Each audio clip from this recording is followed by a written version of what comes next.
Tak pernah ada kata mudah untuk meraih mimpi, dan itulah yang dirasakan Indonesia. Jalan menuju Piala Dunia makin terjal, skuad Indonesia bertumbangan. Ramalan sama sekali tak memihak tim Garuda. Kabar teranyar menyatakan Indonesia kekurangan kiper. Patrick Kluivert praktis makin tertekan karena sosok pembedanya oleh Romani juga tak bisa main. Statistik sementara itu seolah tidak memberi peluang Indonesia lolos. Lantas, bisakah Indonesia melawan kemustahilan? Starting Eleven Moment kali ini membahas timnas Indonesia yang selalu dipersulit dan diremehkan menuju Piala Dunia. Mau tahu kisahnya? Mari kita simak.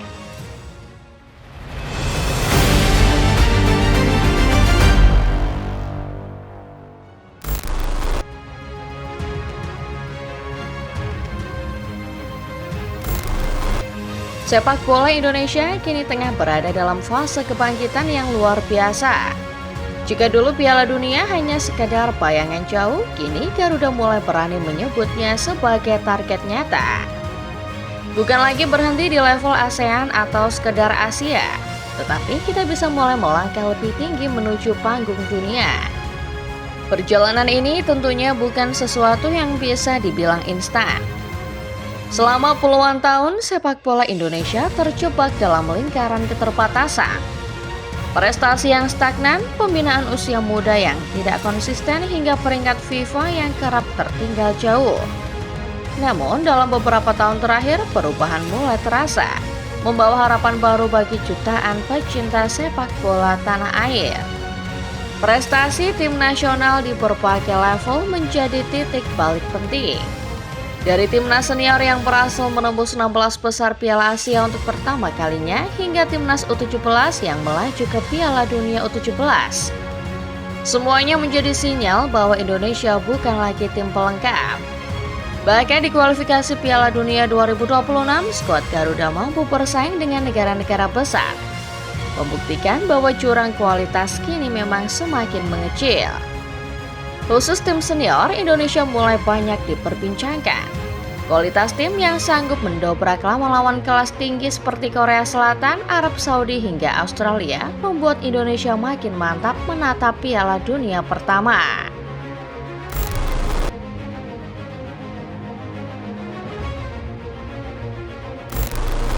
Sayangnya, meskipun prestasi timnas Indonesia semakin membanggakan, namun nyatanya nasib seolah tetap gemar menaruh kita di posisi penuh tantangan. Pada kualifikasi Piala Dunia 2026, Indonesia sempat melaju di grup neraka ronde ketiga, yang berisi raksasa Asia seperti Australia dan Jepang. Saat itu, setiap pertandingan menjadi ujian berat. Mulai dari kekalahan telak hingga kemenangan tipis, semuanya menunjukkan bahwa jalan menuju Piala Dunia selalu penuh rintangan.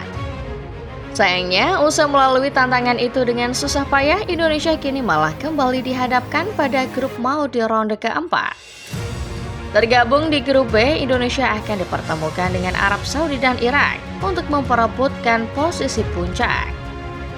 Arab Saudi sebagai tuan rumah tentunya memiliki ambisi yang kuat. Sementara Irak juga bukan lawan yang mudah. Dengan sejarah dan pengalaman yang berkali-kali terbukti sukses menumbangkan Garuda. Format pertandingan yang hanya akan meloloskan juara grup juga membuat ronde kali ini akan jadi sangat krusial. Seolah nasib memang enggan berpihak sepenuhnya kepada kita. Undian yang menempatkan Indonesia di grup neraka, format kompetisi yang ketat, tekanan publik dan media, serta margin kesalahan yang sempit semuanya membuat jalan semakin berat.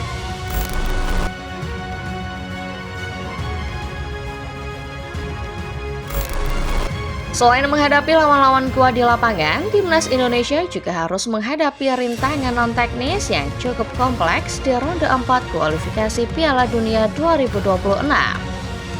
Sejak awal, keputusan AFC dan penunjukan tuan rumah menimbulkan banyak tanda tanya, menambah tekanan bagi skuad Garuda sebelum laga dimulai. Banyak pihak mempertanyakan transparansi penunjukan Arab Saudi sebagai tuan rumah, termasuk alokasi tiket bagi supporter Indonesia yang sangat terbatas, hanya sekitar 8% dari kapasitas stadion. yang membuat dukungan langsung bagi tim sangat minimal. Arab Saudi sebagai tuan rumah jelas memiliki keuntungan besar. Mereka bermain di stadion yang familiar yang tidak lagi menuntut adaptasi. Mereka juga tentunya akan mendapat dukungan penuh dari supporter lokal serta tidak perlu melakukan perjalanan panjang yang bisa melelahkan pemain. Selain itu, penunjukan wasit dari kawasan Timur Tengah alias Kuwait juga menimbulkan kekhawatiran soal netralitas, menambah ketidakpastian bagi Indonesia. Semua ini membuat tantangan non-teknis hampir sama beratnya dengan lawan yang dihadapi di lapangan. Di tengah situasi ini, Indonesia juga diterpa kabar buruk berupa pada cedera. Terbaru, kiper utama Emil Audero kini dipastikan absen karena cedera otot betis. Menambah daftar panjang pemain yang berpotensi tidak tampil di ronde keempat. Kehilangan Emil tentunya menjadi pukulan serius bagi skuad Garuda, mengingat perannya yang sangat vital di bawah mister gawang dan pengalaman internasional yang dimilikinya. Selain itu, situasi juga semakin runyam jika kita menilik fakta bahwa kiper Martin Paes juga belum sepenuhnya pulih dari cederanya. Martin Paes sebelumnya memang sempat menjadi kiper andalan timnas Indonesia, terutama di laga debutnya kontra Arab Saudi. Namun pada bulan Agustus 2025, sang kiper dikabarkan mengalami cedera dan masih belum membela klub maupun timnas sejak saat itu.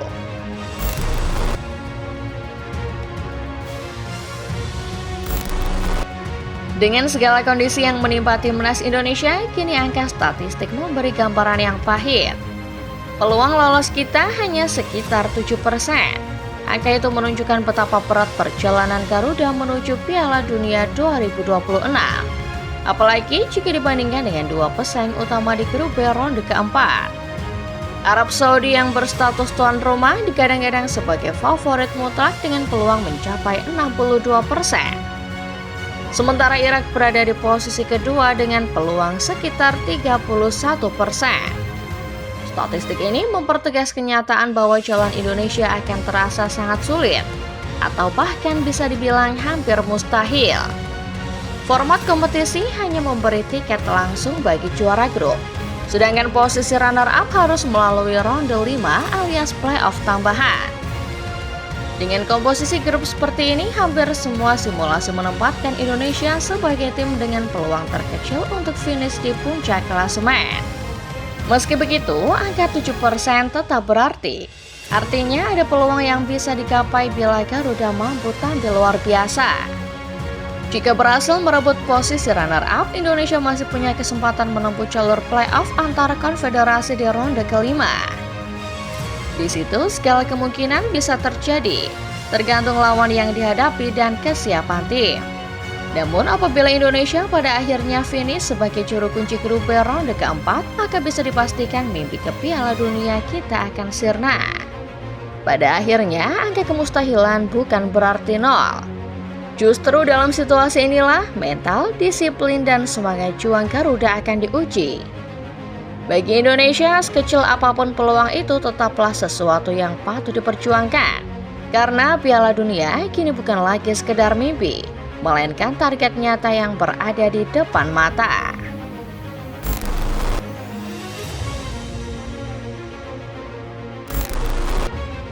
Dengan segala angka, prediksi, dan kondisi sulit yang membayangi, kini nasib timnas Indonesia jelas berada di tangan sang pelatih utama, Patrick Kluivert.